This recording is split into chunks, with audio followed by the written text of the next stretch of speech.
Hey, this is Evan Longoria of your San Francisco Giants, and you're listening to Torture Cast. You're listening to a podcast by and for fans of the three-time world champion, San Francisco Giants.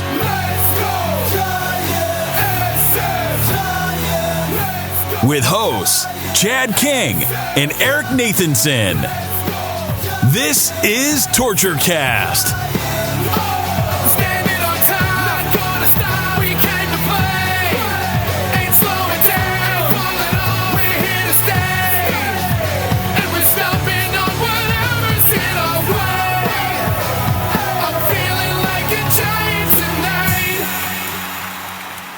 It's Tuesday, August 31st, 2021, and this is episode 236 of the Torture Cast, the podcast by and for fans of the San Francisco Giants. I'm your host, Chad King, and I have a question for my co-host, Eric.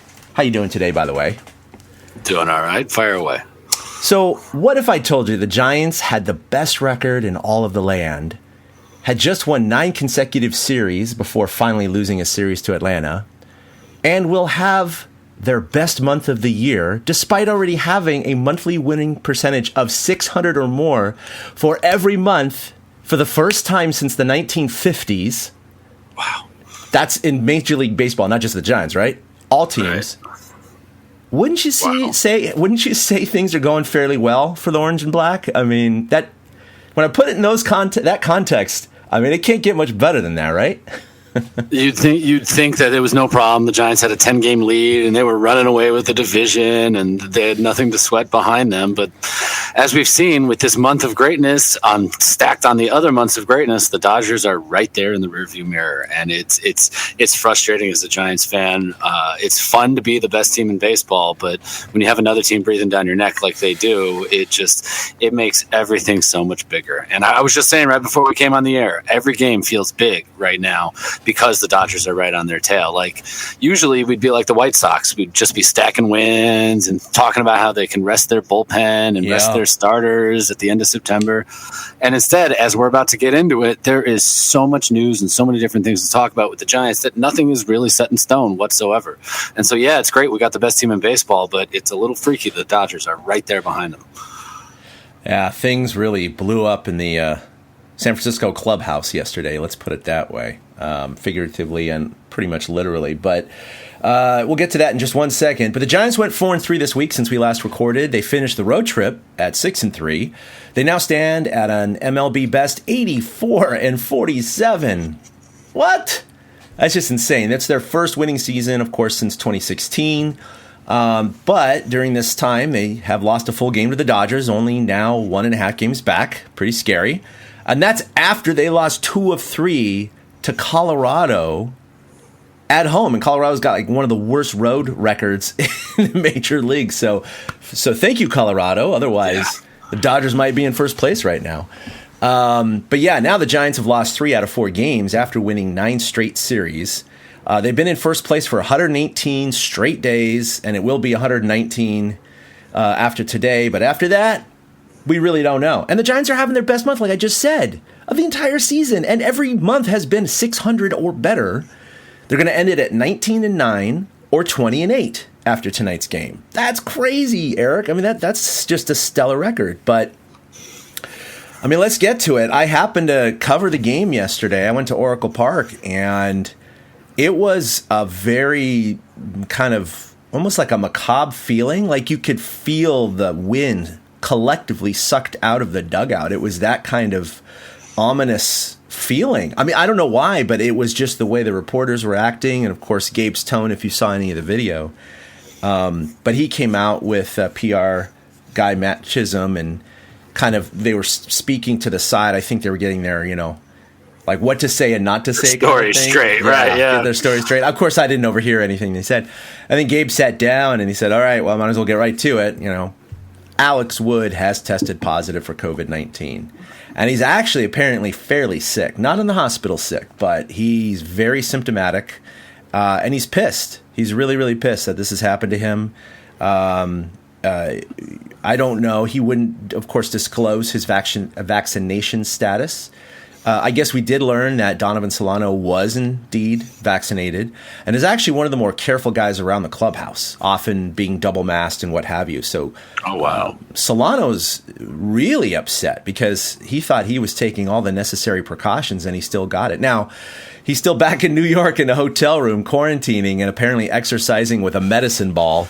And I guess he uses a kind of an Apple Watch type device to track his food and his exercise. So I guess he's a little bit of a health nut. But so, he's doing all right, and he'll obviously be back on the team at some point. But then we also learned that Johnny Cueto was experiencing flu-like symptoms, but he did test negative for COVID-19. And as of a half an hour ago, I don't know if you've seen anything that's changed. He might be on the hill tonight. But here's the problem, Eric. They basically had 5 starters. And yes, occasionally they've had a bullpen game.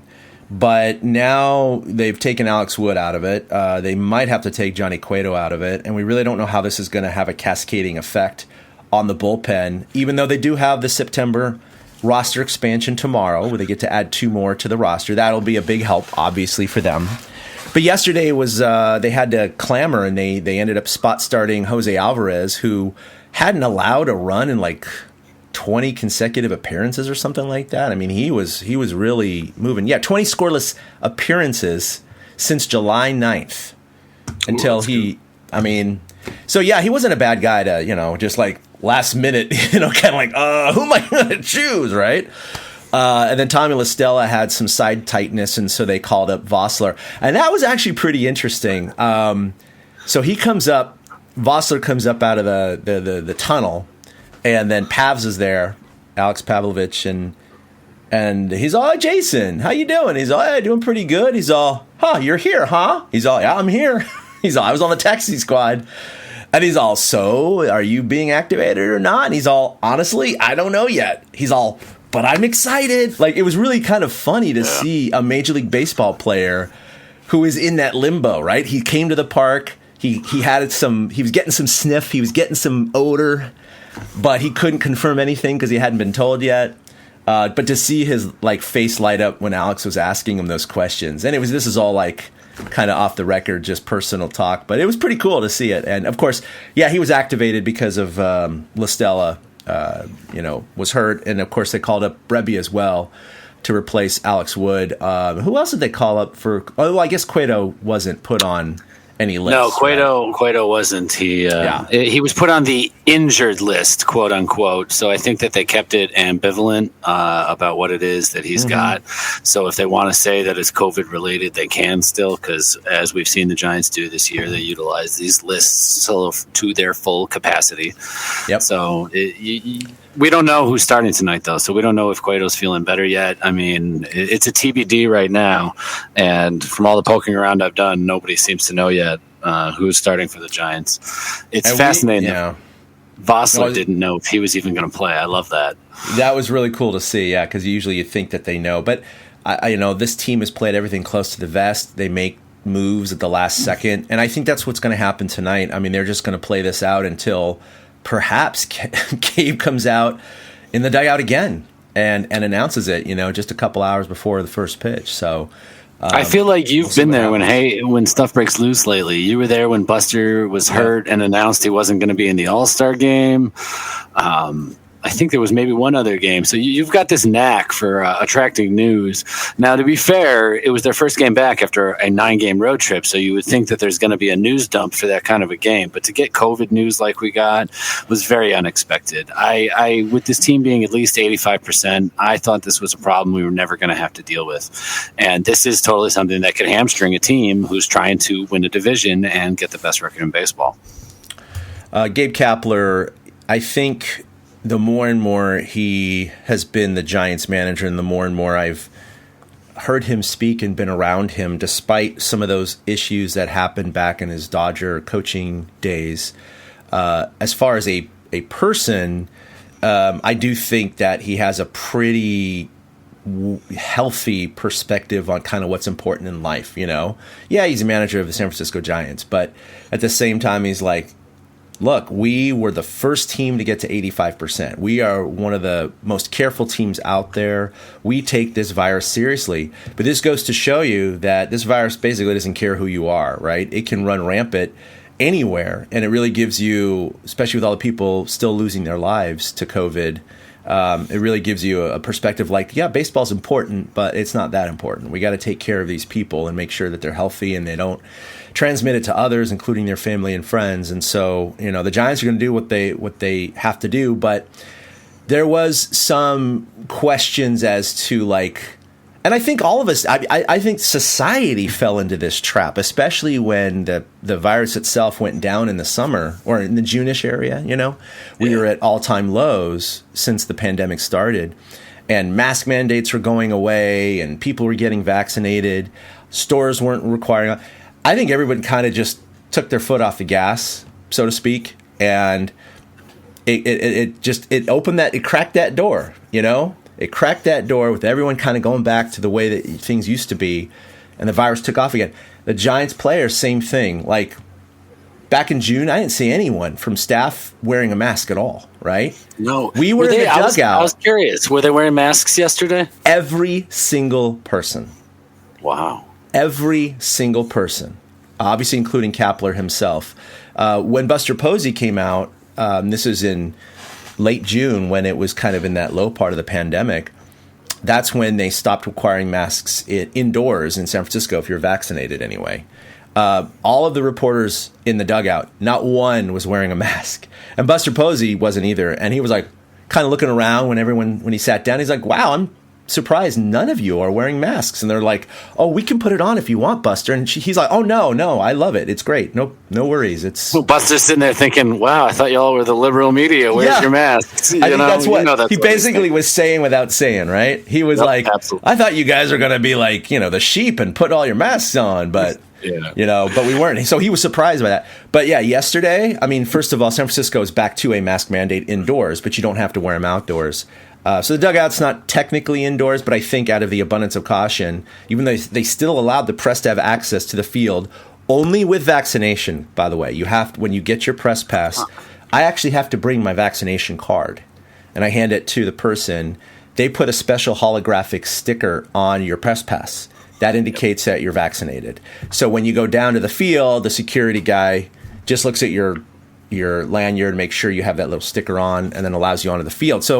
So that's, not a mandate, but it's kind of the carrot, right? That's the carrot to the media to get vaccinated. So even though we're probably all safe out there, and even in the dugout, everyone crowds around. It's understandable.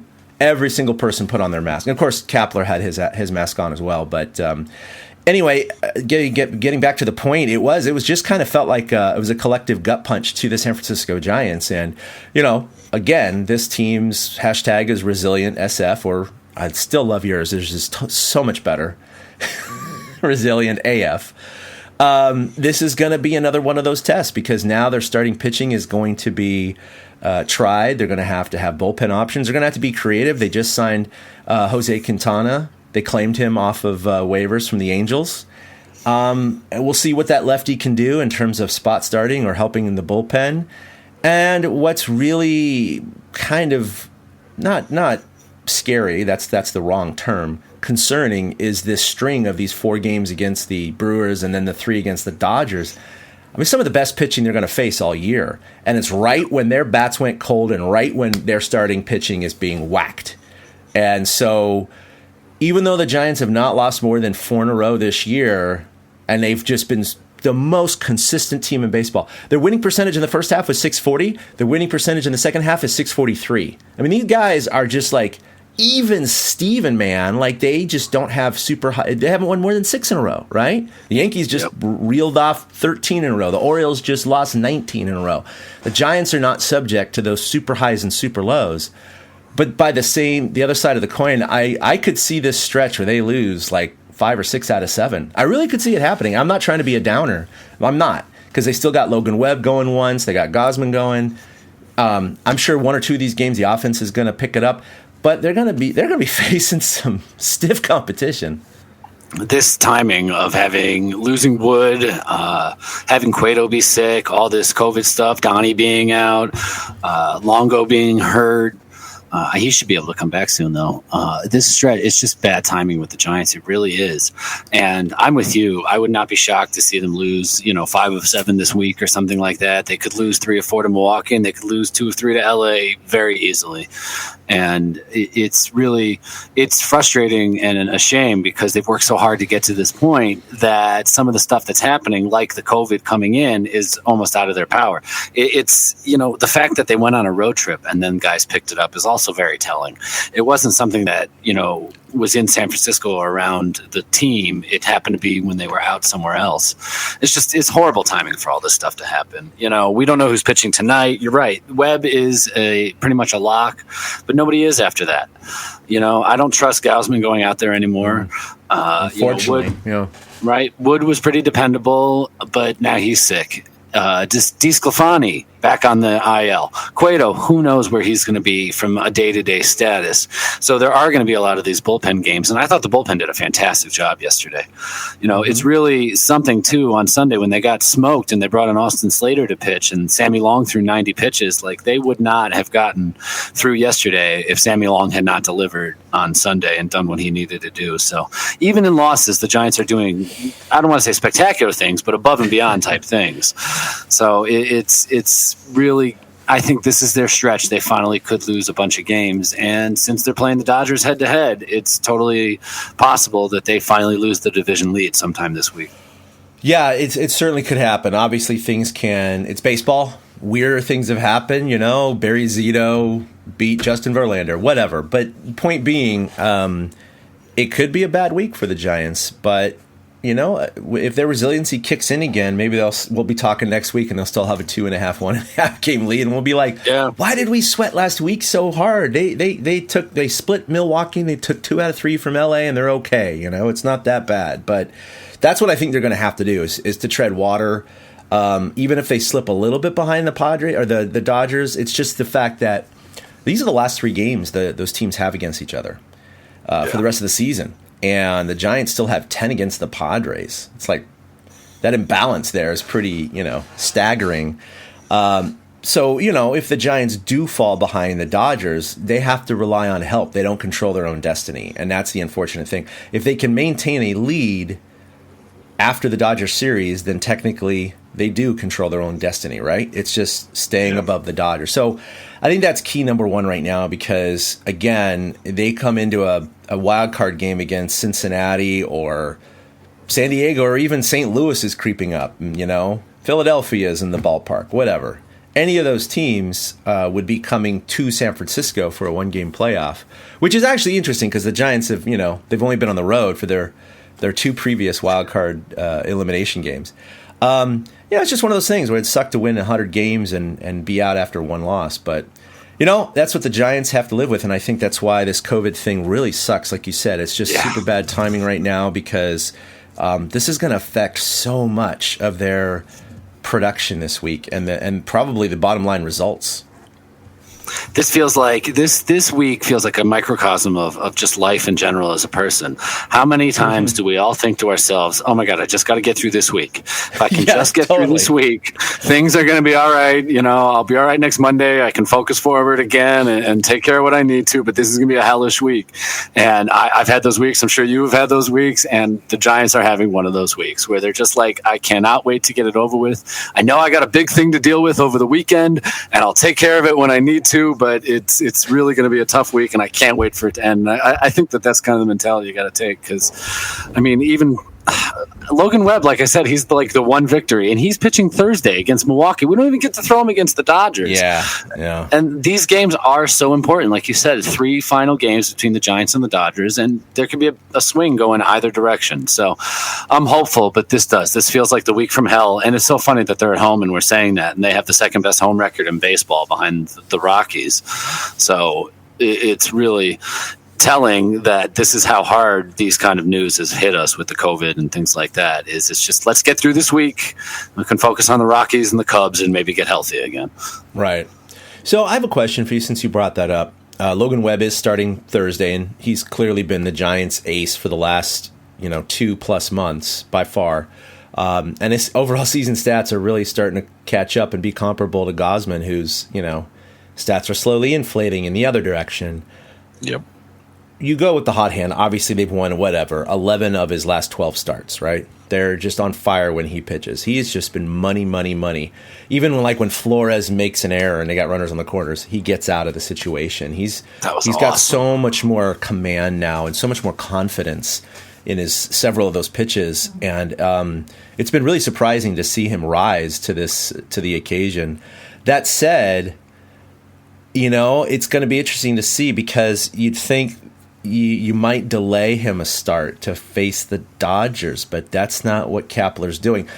A win is a win, of course, but if you win against the Dodgers, it's a guaranteed loss for them, and it's that 2-game swing kind of thing. So I'm a little surprised he's not pushing them back, but at the same time, maybe the theory is he'll get an extra start throughout the end of the year. I don't know. I haven't done the math, but every time you delay, people start here, start there, suddenly they're 3 days back, and maybe they'll actually be short a start or something. So it's going to be crazy, but we don't know what the Giants pitching staff is going to look like this week. We really don't know, other than Gausman and Webb going. I mean, the rest of it's kind of like, I don't know. It's going to be day to day, Well, I think that's the problem. Day to day. That's why the Webb can't be pushed back, probably. I think Cueto yesterday might have screwed that all up. I think there possibly was internal discussions about it. But, I also agree with the approach of you got to win today. You mentioned it. Like the Dodgers did this to themselves the other day. Instead of pitching Urias on Sunday against the Rockies, they pushed him a day and had him face the Braves last night. And while it paid off that they beat the Braves last night, the Dodgers had another golden opportunity to gain a game on Sunday, and they lost to the Rockies, and even put in Justin Turner to pitch instead of having just the regular guys go. And so it backfired in my mind to the Dodgers. So I do like the approach of, you got to get the win now. If Thursday's Logan Webb's day, then you just go with Thursday and you try to win the games he's starting, and you do what you can on the other days. I mean, like you said, we don't know who's starting most of the games this week. Yeah. Webb and Gausman are technically the only two healthy starting pitchers right now, and they're scheduled to go Wednesday and Thursday this week. So everything else, the entire Dodger series is up in the air. Like whoever starts tonight should be starting the back end of the Dodger series next Sunday, and we don't know who that's going to be. Yeah, we don't know that either. I know that Walker Buehler is going tonight against Atlanta. Tomorrow is going to be Max Scherzer. I believe they have an off day on Thursday, and then, of course, they come into San Francisco for Friday, Saturday, and Sunday. So Buehler can definitely pitch that third game against the Giants. That would be on his normal rest. The Giants will not see Max Scherzer, for sure, if he starts on Wednesday. So at least they'll avoid Scherzer. But probably going to be a Urias, a Buehler, and someone else. But, the Dodgers themselves, they basically have kind of a core 3 starters they've been going with, and they've been filling it in with other bullpen games. So the Dodgers are kind of doing that too. And Dave Roberts explained it's really just about getting the adequate rest for everyone. Sounds familiar, doesn't it? Yeah, right? Gabe said the same thing. We're going to try to get our guys to rest. That's why the Giants do a lot of the things that the Dodgers do. Yep. So, it's not surprising. Yeah. So Urias obviously went yesterday. And prior to that was, Mitch White. He went. So I think he's a Bellarmine alum, if I'm not mistaken. Anyway, that's the high school I went to. I'd never heard of him before. The other day, I turned on the game. I'm like, who the hell is this pitching for the Dodgers? But you're right. They have been pretty much going with openers and bullpen games. They got Johnny Holstaff going like 2 games a week right now. And that's fine for now. In the postseason, they'll be fine with a 3-headed monster. Oh yeah, that's the thing, is they're just trying to survive the season, just like the Giants. And both teams just keep happening to win these games that they need to win. The Giants have won a few of their bullpen games this year, so they're not all automatic throwaways.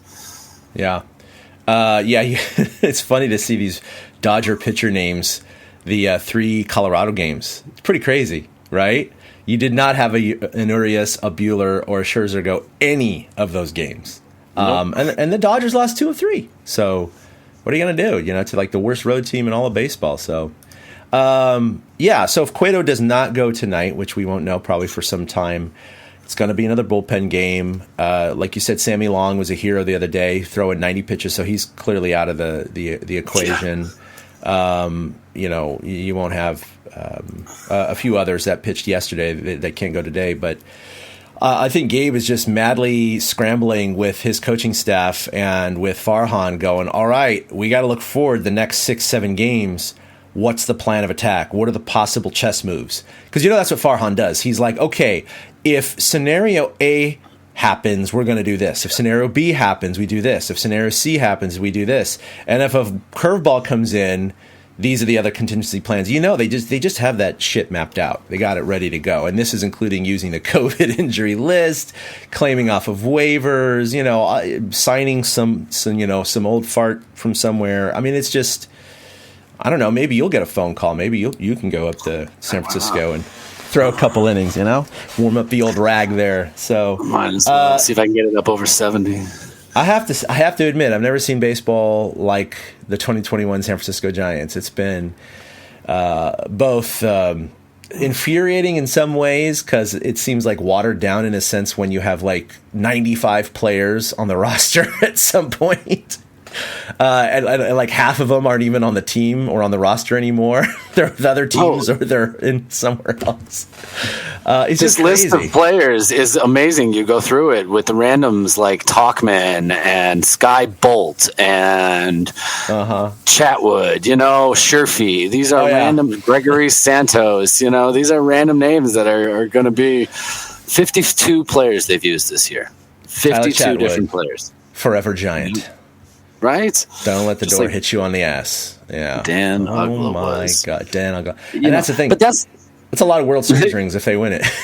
Yeah, it is. That I thought about that too. It's legit a lot of money they have to spend. And what's crazy about it though is that this team with all these moving parts, they could have a series like last week in New York, where honestly they played crap defense for most of the series. They put themselves in position to lose multiple times, and they won all 3 games. And I thought that showed the resiliency on their part to be able to still hang in those games and take care of business when they needed to. Like whenever a starting pitcher seems to get to them, they wait them out and they wait till they can get to the bullpen. And the Mets series was very indicative of doing things like that. And it was just, you had a really good feeling taking 2 or 3 from the A's and then going to New York and sweeping them. Yeah. That heading into Atlanta, I thought to myself, losing 2 out of 3 to Atlanta would be absolutely fine. Let's just try to steal one game, come out with a 6-3 road trip and be good about it. And that's exactly what ended up happening. With that Mets series, with all the news that's happened, and then this weekend in Atlanta, that Mets series feels like it was 3 weeks ago at this point. It does, but I tell you what, the Mets are gonna Met, and the Giants got them at the right time. They really did. I mean, the Giants tried to lose those games. They did not play good baseball. They did not play good. They were like, here, Mets, here, take it. And then Mets are just like dropping it on the ground going, I don't know what to do with this. Like, seriously, they gave him like 5 outs in the 9th inning. They like gave him, I mean, it's like, it goes on and on and on, and the Mets just couldn't even take one game. So I think the Giants, have to feel very fortunate. They won all 3 games, let alone 2. I mean, they shouldn't have won. They should have lost 2 of those games. I'm sorry. The Giants should have lost 2 of those games, and they didn't. It was the game that ended with the McGee-Alonso battle, and because it's the Mets, I literally was – it was a total torture inning. It was literally the type of inning that this podcast was named for because they get out of torture jams. That was the whole point of torture in the first place. And McGee got out of it, and I wasn't sweating it, though, the entire time because they're the Mets. Isn't that funny? It is. It's so weird. Like I watched that so calmly. I was not like everybody was freaking out. They got it. I'm like, yeah, he's gonna figure it out. Plus, Alonso himself, somewhere in the middle of the series, he changed his approach. He tried to hit the ball out of the yard every time. Early in the series, he was trying to go the opposite way and take any holes that he could, and then suddenly he just started trying to hit home runs. I think he was getting frustrated from the stretch of 2 weeks of playing the Dodgers and the Giants, and he just wanted to let out some shaft, and it did not work out to his advantage. And the fact that the Giants really came away with those wins, I mean, that's the difference in the division right now, is winning those games in New York. Yeah. No, for sure. They were massive, and it gave them that padding. Like you said, they won 2 of 3 in Oakland. a good ball club. They sweep the Mets. They go in Atlanta having won 5 of 6 on the road trip. So I was the same. I had the same feeling as you did. If they lose 2 out of 3 to Atlanta, it's okay. That's a 6-3 road trip. My God, that's fantastic. Yep. Like, it's great to go 500 on the road, let alone 6-3. So, yeah, there was no ill will there, and it was fine. They got out of Atlanta. I was like, okay. They lost their first series in 10 series. They won 9 series in a row, guys. Because, you saw people before the COVID news yesterday. It was like Chicken Little. Oh, they lost 2 of 3 to the Braves, but we're better than them. How could that happen? It's like, it's baseball. And freaking Rockies. They're a first-place ball club. The Braves are on a roll right now. Like, they are in that stretch of season where they're making their push. So, I mean, it's understandable. The Braves, if the Giants face off, this whole week, Braves, Brewers, Dodgers, it's literally a preview of the teams they're going to see in the postseason. And, I think losing 2 of 3 to Atlanta gives them a little more incentive to beat the crap out of Atlanta when they come to San Francisco later next month, I should say, since today's still August. But it really... It's the time that they're facing the team, so they deserve to lose 2 of 3 to a team that's better than and playing better baseball than they are right now. Those Braves right-handed sluggers are no joke, man. They hit the ball far. Soler has been a great addition to that lineup. That guy is instant offense. Yeah, and they're I forget the third baseman. He's got like 24 bombs this year. Austin Riley, yeah. Thank you, Riley. Yeah, he actually really impressed me because I hadn't really seen him play. Same.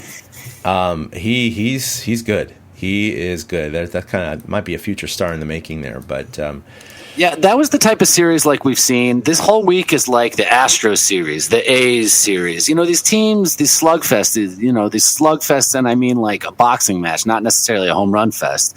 The Giants get into these slugfests. Last night's game that you were at, it was another one of those punch-counter-punch type games, even though the Giants couldn't get it back together. They had their golden opportunity in the 7th inning, and they blew it. And then they ended up giving up one more run. It was the Brewers stepping up in their situation. But that's what they're in. They're in playoff baseball right now. Every series, every game is a playoff game at this point.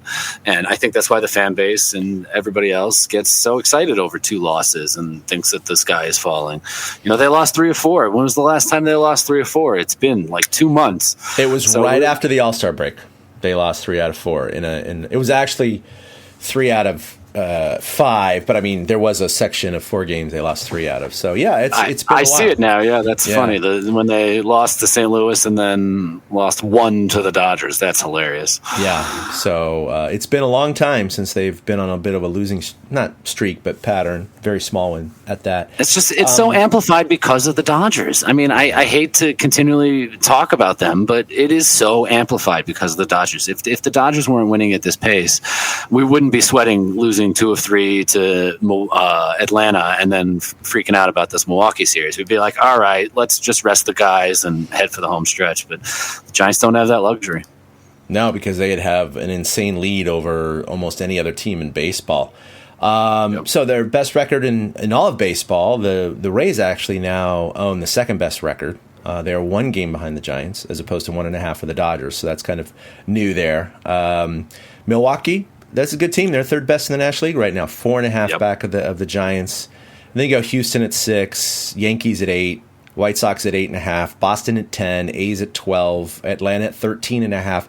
So you can see a pattern here. Yeah, I mean, it's like most other divisions, the Giants would have a minimum 4.5, 5 game lead. Some of them, they'd have 8, 9, 10 game lead right now. And they're literally playing every National League team over the course of 10 days that you just mentioned.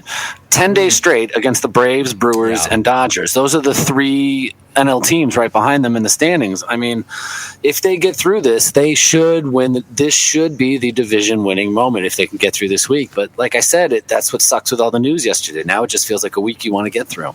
Yep, just got to put the head down and get through it. So, we kind of made it light on the series review just because of the importance of what has happened, yesterday. But I know that you came across some news. Ron Wotus, you want to tell us about that? Yeah, apparently Wotus is going to step away from coaching after this year. The longest tenured Giants coach in Giants history will be stepping away. Personally, I think he'll end up in a front office job. He's a baseball lifer, talking to other buddies who cover games. Wotus is the guy to talk to. He sits there on the bench with his fungo bat, waiting for you to sit down and talk to him, and I love that. He's that kind of baseball lifer. So Wotus, maybe he's just doesn't think third base is where he wants to be, and a little secret for people who might not realize it, but he's the man that positions the defense. And he has, even back in the Bochy days, he had a knack for it. So that is something the Giants are going to have to replace in the offseason as far as his coaching. Third base coach, you can definitely find somebody else. But the fact that Wotus is such a genius at it. So, I'll miss him being an integral part of the Giants. But, it's a shame he never got that managerial chance, not just in San Francisco, anywhere else. He really should have gotten more interviews.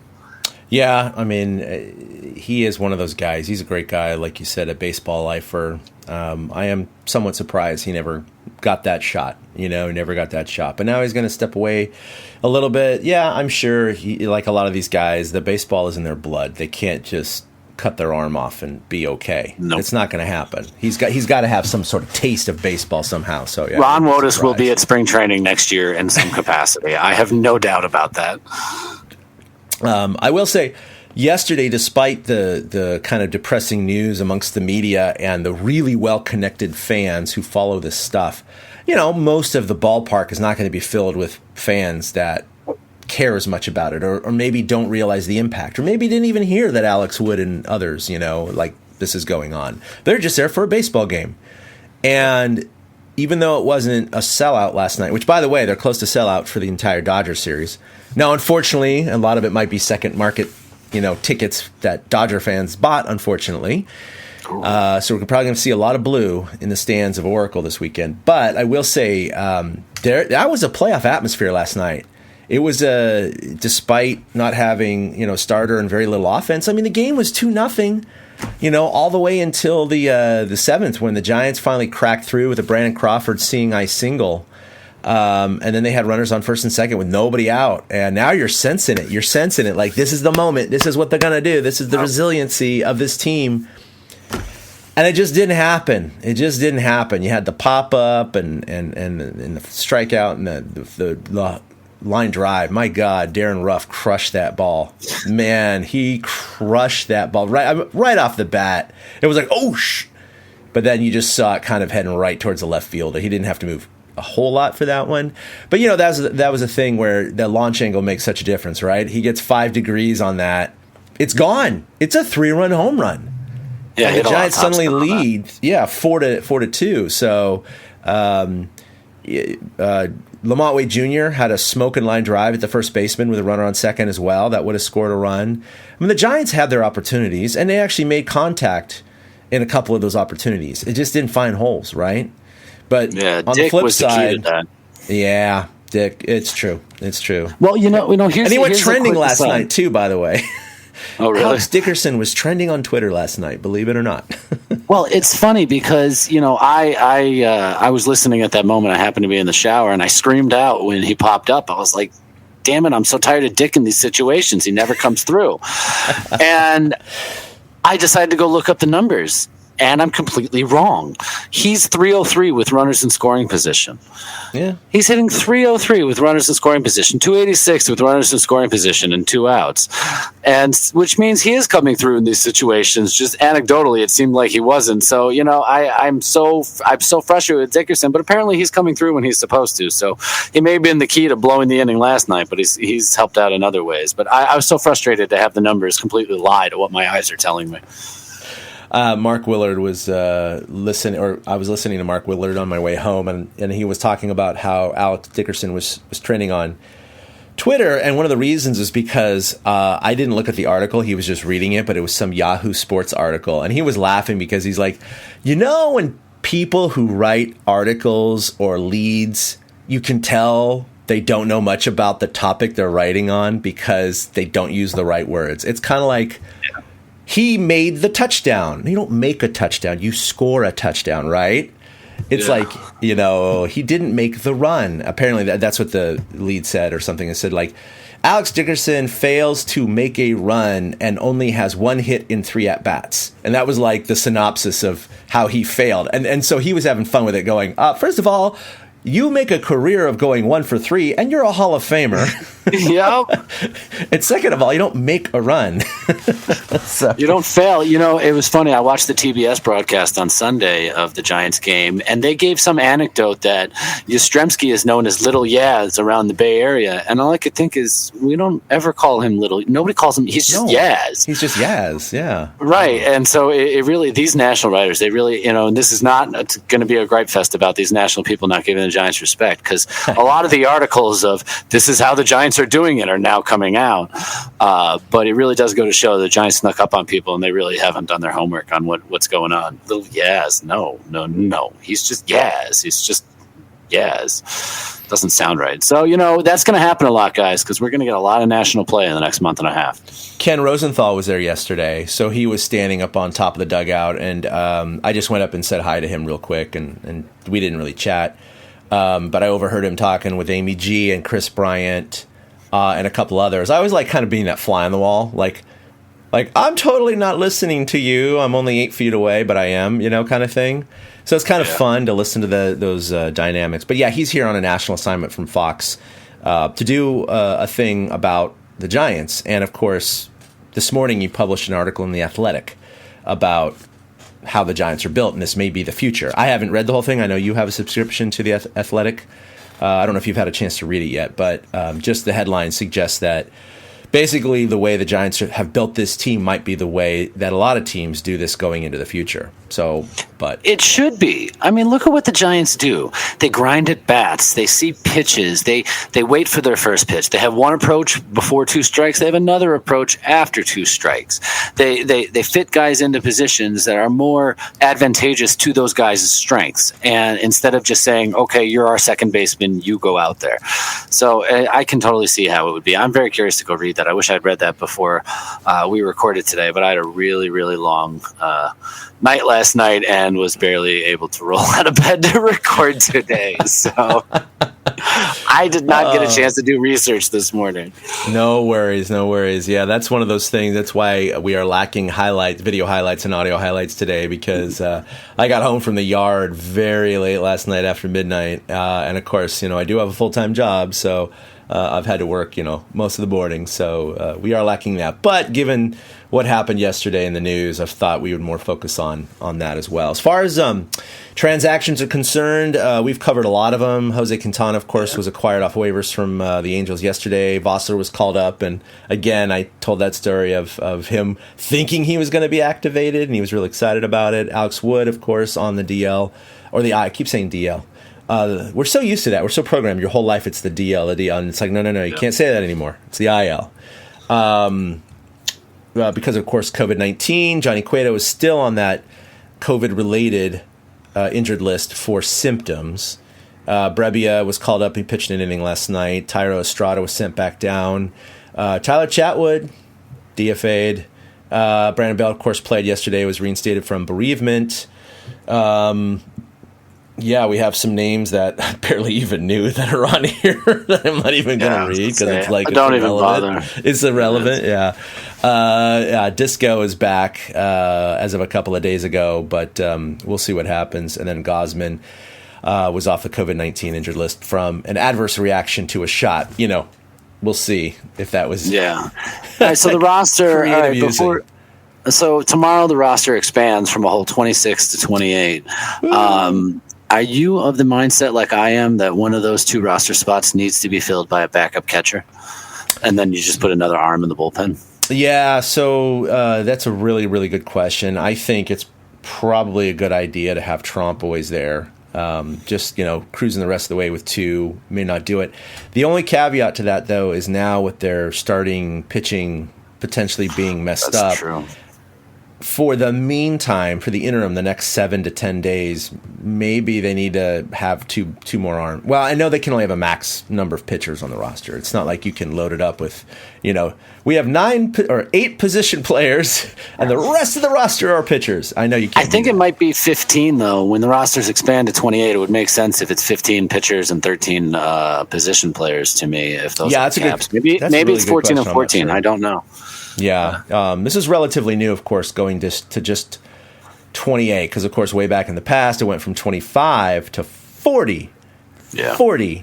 And I got to tell you, if I was a minor leaguer now, I'd be pissed.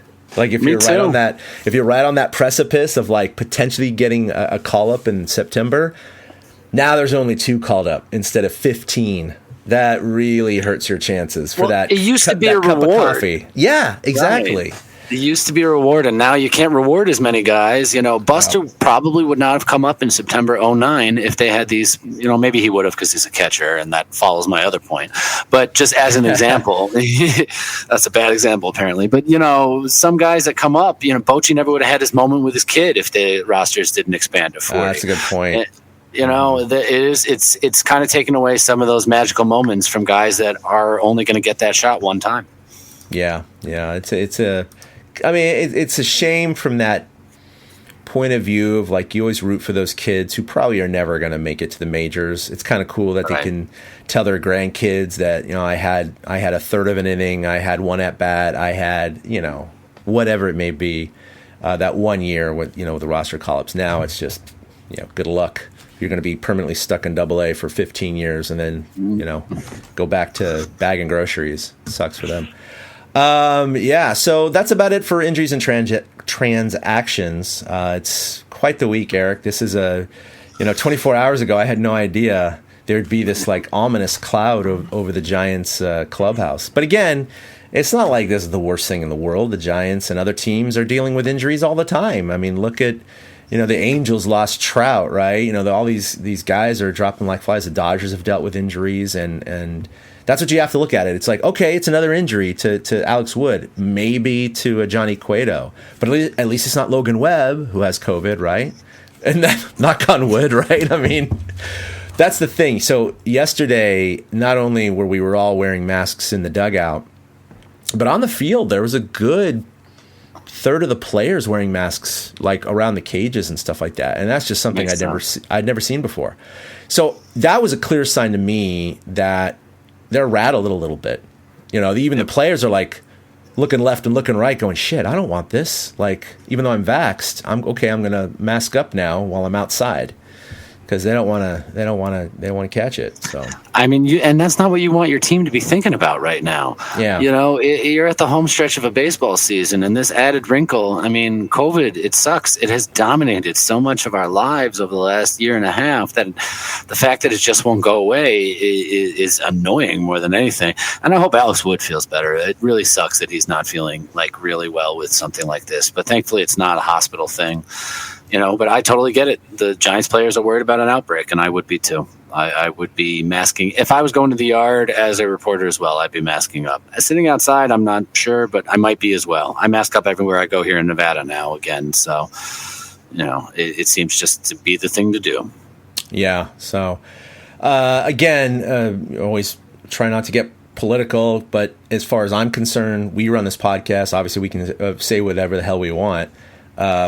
The statements about masks and vaccines are not political because it's science. It's literally if we were talking about astronomy, or the rotation of the Earth, or how the moon is tidally locked to the Earth and why you can't see the other side, or what.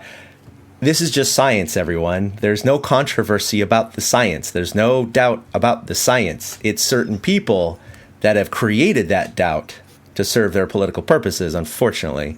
And I really hope that all of you out there are staying safe. Get your vaccination. Wear your mask where you need to. Just be smart. We don't need this happening. I've known several people that have passed away.